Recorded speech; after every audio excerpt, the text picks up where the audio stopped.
이 분석을 받는 분들은 매주 꿈을 가지고 가야 된대요. 그래요. 거기 의무사항이. 그래가지고 꿈을 꾸려고 애를 쓴다 그러더라고요. 처음에. 근데 이제 한참 하다 보면 자연스럽게 꿈이 꺼진대요. 그렇게 되겠죠? 네.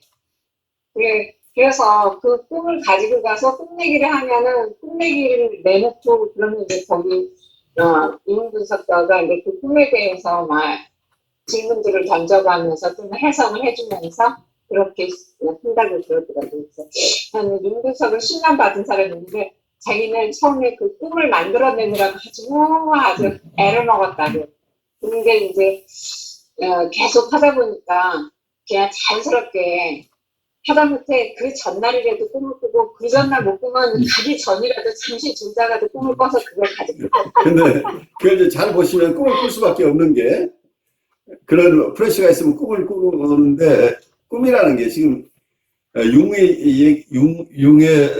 얘기를 융분석을 받는 분의 체험인데 비혼 얘기를 들으면 비혼 얘기는 사실은 융 얘기가 조금 더 여러분들이 알아듣기 쉽게 융의 신비스러운 부분을 조금 더 완화시켜서 여기 비혼이 자기 이름으로 삼은 것처럼 보여요. 그러니까 여기서 꿈꾸기라는 거가 뭐예요? 생각이잖아. 네네. 그러니까 판타시, 환상하기, 꿈, 네네. 알파 펑션 이걸 다 같이 보고 있잖아요. 비혼이. 그러니까 꿈을 꾼다고 하는 것은 결국은 밤에 하는 환상이잖아. 네네. 근데 환상이라는 것은 우리가 누구나 가지고 있는 기능이잖아. 그렇죠. 우리가 시간이 주어지고 내가 하고자 하면 환상을 가질 수 있죠. 근데 꿈도 마찬가지잖아요. 결국. 이게 낙터널 팬터스라고 그러니까 밤에 가지는 환상이라고 볼 수 있잖아요. 거꾸로 우리가 낮에 하는 백일몽을 낮에 꾸는 꿈이라고 얘기를 하고 있잖아요. 그러니까 이 꿈과 환상은 사실은 같은 거란 말이에요. 이름이 다를 뿐이고 이게 밤에 꾸는 거냐 낮에 꾸는 거냐 그리고 수면 상태에서 꾸는 거냐 그러지 않은 경우에 꾸는 거냐인데 어떤 게 무의식의 훈련이죠. 무의식적인 생각을 계속 하다 보면 무의식적인 생각을 우리가 하게 될 거 아니에요. 그래서 꿈을 계속 꾸게 되는 거죠. 근데 사실은 꿈은 우리는 누구나 꾸고 있는데 그게 의식에 남아있느냐 남아있지 않느냐죠. 근데 계속해서 꿈을 가져가야 될 의무가 있게 되면 그 기억해야 될 필요성 때문에 꾸었던 꿈들이 나중에 기억에 더 전의식에 남아있던 것이 의식화가 더 많이 된다는 얘기겠죠. 그러다 보면은 그게 셀프 분석하는 데도 도움이 될 것 같아요. 그렇죠. 왜냐하면 이제 그 꿈을 계속 꾸다 보면 맨 처음에는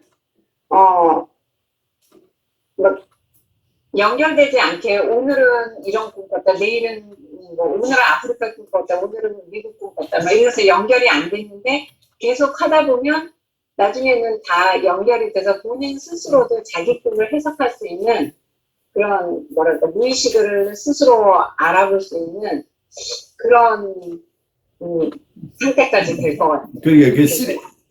그러니까 어쩌다가 연속으로 한번 보는 거다고. 네네. 여러분들 시간 있을 때 연속곡 지금 전부 다 어디 올라가 있는 것 다운로드 받아가지고 한꺼번에 작성하고 보는 거하고 비슷하죠. 그러니까 어쩌다 한두 번 보면 이 얘기가 무슨 얘기야? 감을 못 잡지만 아예 처음부터 1회부터 30회까지 가져놓고 작정하고 보기 시작하면 그 스토리가 연결이 되죠. 네, 그렇게 말씀하시는데 그러면 이제 나중에 그 끝을 보지 않아도 결말도 쓰고 주인공들이나 각 캐릭터들에 대해서 성격화부터 해서 그 스토리 전체 맥락상 어떤 식으로 갈 거라는 것도 우리가 다 추측하잖아요. 그러니까 그게 어떤 면에서 꿈 분석을 계속한다는 것은 셀프 어널리시스를 한다는 얘기죠. 결국 자기의 무의식을 계속 만난다는 얘기이기 때문에 그러니까 기법으로서 이 방법이 또 유효한 방법인데 정신분석의 방법으로 이 방법을 가장 비중을 둬서 의존하는 게 좋은지, 아니면 다른 프리 어소시에이션이라는 넓은 틀에서 볼 것인지 하는 것에서 그건 우리가 선택의 여지가 있는 부분이죠. 그래서 융 분석에서는 어쩌면 프로이드가 초기에 가졌던 생각과 같아요. 처음에 가졌던 생각이 뭐예요? 꿈은 우리가 무의식에 접근하기에는 왕도라고 그래요. 로얄 로드라고 봤기 때문에. 어쩌면 가장 초기 프로이디언들이 지금 융 분석가라고 얘기할 수 있겠죠. 초기에, 그러니까 프로이드가 입신한 것은 꿈 분석이라는 책을 통해서 입신했잖아요. 정신분석가로서 세상에 드러난 것은 꿈 분석을 통해서 드러났다는 얘기예요. 그리고 이분이 정신분석을 일원화하게 된 것은 자기의 셀프 어널리시스, 자기 아버지 돌아가시고 나서 자기의 꿈 분석을 집요하게 그 꿈 분석을 해서 그 꿈 분석이라는 책을 내면서 어쩌면 이분의 정신분석의 큰 이론들이 다 그 속에 포함되어 있는 거예요. 그러니까 융 분석가들이 꿈 분석을 지금 그렇게 중요시하고 있는 것은 프로이드의 초기 태도라는 거예요. 그러니까 융이 프로이드의 초기 황태자였잖아. 처음에 프로이드가 처음 만나서 이 사람들이 13시간 얘기를 했어요. 1907년에 이분들이 만났는데 그 이전에 융은 프로이드를 알고 있었어요. 프로이드의 이 꿈 분석을 미리 읽은 거예요. 그러면서 프로이드를 만나기 전에 프로이드의 이론을 공부하면서 자기 나름대로 자기의 연상 실험이라는 게 있잖아요. 연상 실험을 통해서 이분이 자기는 그 무의식의 세계를 알게 되는데, 프로이드의 무의식의 이론을 읽고 나서 이게 이거구나. 그 자기의 실험에서 나온 결과를 결국 프로이드 이론 가지고 잘 이해를 하게 되는 과정이 있어요. 그래서 프로이드를 만나기 전에 프로이드를 옹호하는 논문을 썼어요, 융이. 그런 인연이 있는 거죠. 그런데 그 당시에 프로이드는 어쩌면 지금은 정신분석가로 유명해졌지만 그 당시로는 과학계, 특히 의학계에서는 이건 불황과 비슷하게 본 거죠. 저 엉뚱한 얘기 하는 사람으로 느끼고 있기 때문에 과학적인 논문에서 프로이드를 언급한다는 건 자살행위예요. 프로이드는 학계에서 인정받지 못한 사람이었다는 거예요. 사이카이트리스트 쪽에서는. 그렇기 때문에 프로이드의 무의식 이론을 가지고 자기 실험 결과를 설명한다는 게 융이 굉장한 용기를 가진 사람이에요. 사회적으로는 용납받지 못하지만 자기가 볼 때 프로이드 이론이 맞다, 전적으로 동의하는 건 아니지만 상당 부분에서 굉장히 큰 통찰을 주었기 때문에, 그래서 실제로 자기에게 사회적으로 도움이 되거나 안 되거나 할 것 없이 프로이드의 이론을 옹호하는 논문을 썼는데, 그 당시에 융은 아주 젊은 신예 사이카이트리스트로서 명망이 있던 사람이죠. 그래서 주위에서 너 프로이드 얘기 자꾸 하게 되면 너 위험하다고 얘기를 하니까 I don't care 라는 태도를 가진 거죠. 그러면서 이분들이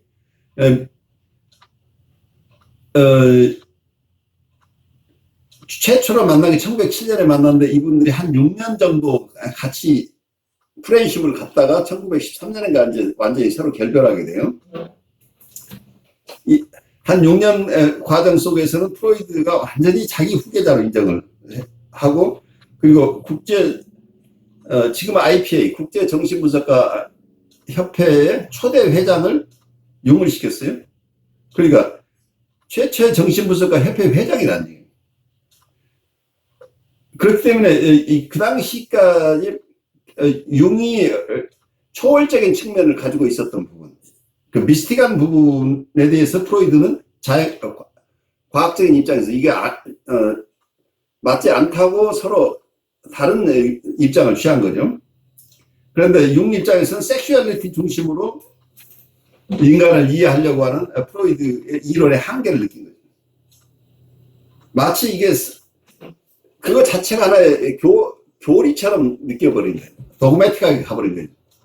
굉장히 큰 인사이트를, 무의식이나 이런 부분은 아주 잘 훌륭한 기여를 해서 정신분석을 세웠는데, 섹슈얼리티라는 쪽에 너무 모든 것을 이 성이라는 것에 매여서 다 설명을 하려고 하는 이 태도가 융으로서는 자기가 실제 체험했던 어떤 스피리추얼한 측면하고 배치되는 거예요. 그래서 자기가 자기의 사이카틱한 환자를 돌보았던 경험을 가지고 프로이드하고 얘기를 하면 프로이드가 너는 아직 젊어서 몰라. 너 경험이 좀 약해서 그래. 라고 하는데 처음에는 거기에 대들 용기가 없었죠. 젊으니까. 아직 자기가 실제로 경험이 약하고. 그런데 어느 순간 내 권위를 내려놓고 싶지 않다. 마이 오소리티까지 포기하고 싶지 않다는 프로이드의 어떤 측면을 본 거예요. 그래서 융이 프로이드의 어떤 도그매틱한 부분을 봐버린 거죠. 그러니까 과학자가 아니라 자기의 신조, 자기의 주관적인 신조를 이걸 교리화하고 있는 모습을 본 거예요. 모든 것을 섹슈얼리티라고 하는 자기의 이론에 맞도록 하고 이 이론의 수호자가 되달라고 요구하는 거죠. 말하자면 융에게. 그러니까 프로이드의 이론, 처음에 융은 자기가 프로이드로부터 프로이드의 아주 좋은 부분, 자기가 충분히 수고하는 부분에 대해서 옹호하는 논문을 쓰면서 프로이드와의 어떤 우정을 시작을 했는데, 이게 관계가 깊어지면서 프로이드 그 기대가 너무 커진 거죠. 프로이드 입장에서는 황태자 노릇을 해달라고 하는데, 황태자 노릇을 한다는 게 이게 어떤 에디푸스 컴플렉스죠. 아버지의 뜻을 다 따르라고 해버렸잖아요. 그런데 젊은 융이 자기의 독립성을 상실하면서 아버지의 뜻을 따를 수 없었다는 얘기예요. 그래서 이 분리 개별화하는 과정 속에서 엄청난 갈등이 발생한 거죠. 그래서 융의 자서전을 보면 융이 프로이드와 다른 견해를 가진 논문을 쓴다면 프로이드 자기가 그렇게 존경하고 어떤 면에서 많은 영향을 받은 프로이드하고 관계가 단절되라는 걸 알면서도 결국 그 논문을 쓸 것인가 발표할 것인가 말 것인가 고민하다가 마지막에 그 논문을 써요. 그래서 결국은 서로 관계가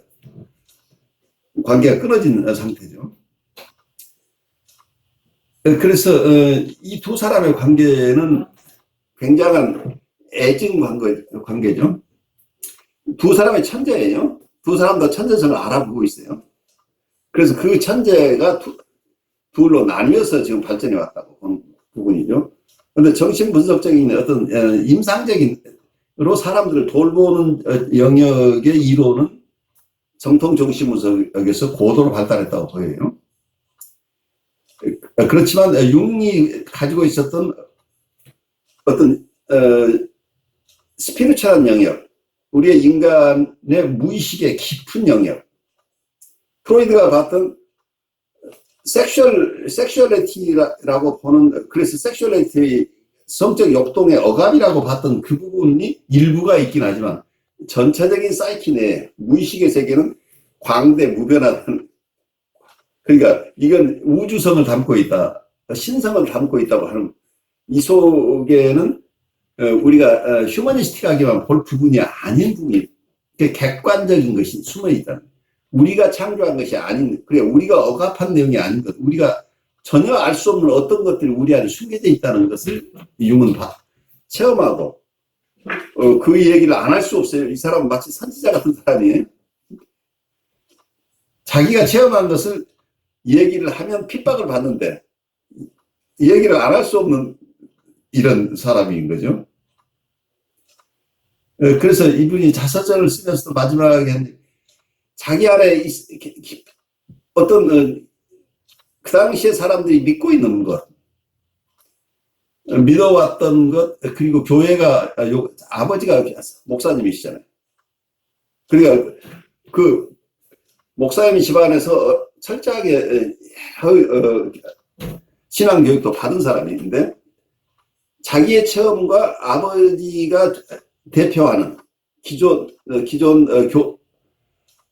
교리하고 자기의 체험이 다르다는 것을 이분은 굉장히 일찍 체험을 한 번 큰 체험을 했을 뿐만 아니라 그 뒤에도 계속해서 그 체험을 하고 있는 사람입니다. 스피리추얼 라이프를 데일리로 살아가는 사람입니다. 그래서 자기의 체험을 이 진실을 자기가 억압할 수 없었던 분이죠. 그래서 어쩌면 오늘 비혼의 얘기 속에서 진실욕동이라는 게 나오는데 사실 진실욕동을 경험한 게 융이죠. 융이 그 진실을 자기가 덮을 수 없었던 거죠. 그래서 어떠면은 지금 비혼의 얘기를 여러분들 잘 이해하려면 결국 융을 이해해야만 비혼을 이해할 수 있는 것으로 보여요. 제가 여러분들 비혼을 두 학기째 지금 강의를 하고 있는데 비혼 속에 들어있는 것은 비혼은 영혼을 밝히지 않지만 오라는 개념으로 애매모호하게 들어갔잖아요. 그러니까 이 오라는 개념이 어떤 면에서는 나름대로의 또 방어수단이기도 하죠. 이걸 스피리추얼리티로 끌고 들어가 버리면 바로 미스틱이라고 그래서 융이 내쳐진 것과 똑같은 비난을 받게 되는 거잖아요. 그래서 어떻게 완화해서 한 게 오라는 개념을 가지고 굉장히 과학적인 것처럼 하고 있는데 오라는 개념 자체를 잘 들여다보면 이게 주관적인 게 아니고 내 안에 있는 내가 모르는 나라는 얘기잖아요. 내 안에 숨겨져 있는 내가 알지 못하는 나라는 것들이 어떤 융이 얘기했다면 퍼스널리티 넘버 2라는 얘기예요. 내 인격 2호라는 얘기잖아요. 그래서 결국 융이 봤던 것은 인격 2호와 인격 1호가 이게 결국은 통합되는 것이 사람의 성장이라고 봤다는 얘기입니다. 그렇다면 여기서 오늘 얘기하는 양안적 시각이라는 얘기가 나오죠. 의식과 무의식의 통합이라고 한다면 의식의 세계와 무의식의 세계 이 두 가지가 대립적인 것 같지만 결국 협력적 관계다고 합니다. 비혼이나 그로스타인은 이걸 오하고 관계에서 오가 있고 의식이 있고 무의식이 있어서 삼각관계로 해서 서로 협력해서 합하여 하나의 선을 이루는 것 같은 표현을 하고 있죠. 오를 이해하기 위해서는 의식적인 측면과 무의식적인 측면이 협력해서 오를 결국 파악하는 것이다. 이렇게 보고 있는 거죠. 그래서 이런 기본적인 태도가 영원히 비혼은 여러 가지 쪽에서 공부를 했지만 객관적으로 본다면 굉장히 융의 어프로치를 의식적이고 무의식적이 많이 닮아 있었다는 거예요. 그런데 융 자신도 이것이 자기의 독창적인 것이라고 할 수는 없고 서양과 동양의 고대 철학부터 현대 철학까지 현대 철학에 이르기까지 연면이 내려오고 있는 어떤 전통들이 있었던 거죠. 우리가 흔히 알고 있는 엘키미라고 하는 것, 연금술이나 영지주의, 지혜를 추구하던 과거의 전통들이요. 그래서 동양에서 도라고 표현됐던 이런 그리고 인도 쪽의 어떤 깊은 사상들, 어떤 버마일체의 사상이나 중국의 도를 중심으로 하는 이런 이론들, 서양의 알키미스트들이 얘기했던 연금술사들 혹은 영지주의자들이 추구하는 라인들이 동서양이 서로 영향을 주고받으면서 끊임없이 추구해왔던 그 라인들이 거의 맥이 끊어져 있었는데 그 맥을 살려낸 게 융이라고 보여요. 그 연금술을 다 비과학적인 것으로 받아들였는데 그래서 벌써 융이 태어날 때만 해도 거의 이제 아무도 거기에 리스펙트가 없었던 시절에 이분은 그것이 과학이다 비과학이다 하는 측면을 넘어서 종교 철학이었다는 것을 발견하게 됩니다. 그 릴리지어스 필라소피라고 봐야만이 연금술을 깊이 이해한다. 그런 측면에서 이 전통적인 사상이나 영성을 살려낸 사람이죠. 근데 이 이론을 가지고 프로이드하고 융합하기가 힘들었다는 얘기예요. 그래서 서로 각자 길을 갔는데, 융의 분석 심리학은 프로이드의 후계자들 입장에서는 금지된 영역이죠. 그런데 비욘이 자기 나름대로 클라인 밑에서 여러 가지 공부를 나름대로 공부하면서 대성을 하게 되는데, 대성하면서 이분의 사고가 깊어지면서 결국은 융이 얘기하고 있던 쪽에 정신분석에서는 보지 않으려고 하고 있거나 무의식적으로 금기시되어 있는 영역으로 자기가 끌려들어가는 사람이라고 보여요. 그래서 결국은 융과 비슷한 라인의 이론들을 주장하기 시작하는데, 그 이론이 표면에 드러나는 순간 결국 배척당하는 거죠. 그래서 오의 이론이라고 하는 것이 결국은 자기가 몸담았던 클라인 학파로부터 배척당하는 상황이 된 거죠. 그래서 어떤 면은 여기서 주류 정신분석학계에서 배척된 두 사람의 천재의 얘기를 우리가 같이 들여다보고 있는 거죠. 그래서 우리가 우리 것이라고 생각하는 것과 융이 얘기하는 어떤 섀도우죠. 내 것이 아니라고 우기고 있는 게 사실은 내 것인데, 그 섀도우를 대표하는 두 사람이라고 볼 수 있겠죠. 우리 정통적인 정신분석학계에서 본다면, 정신분석학계에서는 우리 것이 아니라고 하고 있는 그 영역들을 개척해서 발달시켜서 심화시키는 분들이기 때문에, 어쩌면 깊이 정신분석을 이해하고 인간을 깊이 이해하고 인간의 성숙을 바르게 도우려면 이 두 가지 전통들, 각각 다른 전통들을 융합해내는 작업이 굉장히 필요하다 하는 게 제가 정신분석을 보면서 점점 더 깊어져요. 그래서 여러분들에게 동참하시는 게 좋겠다고 하는 이유가 그것 때문이었어. 좀 나누고 싶은 것들이죠. 동영상 어제 올렸는데 어제 좀 보셨어요? 네, 그냥 이제 어쩌면 여러분들이 공부하는 내용이 우리가 어떤 것은 사람들이 잘 정대되지 않은 것이라고 할 수 있을지 모르지만, 우리 나름대로 그냥 프리 어소시에이션을 통해서 하는 얘기들이 다른 사람들 자유스럽게 할 수 있으라고 봐요.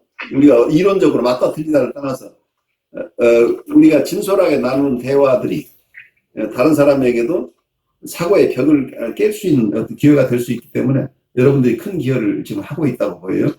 그래서 우리 남인자 선생님이나 신경수님이 발표한 내용들이 어떤 면은 동영상을 통해서 다른 사람들에도 큰 영향을 준다는 걸 이해를 하시고 편안하게 하시면 좋겠어요.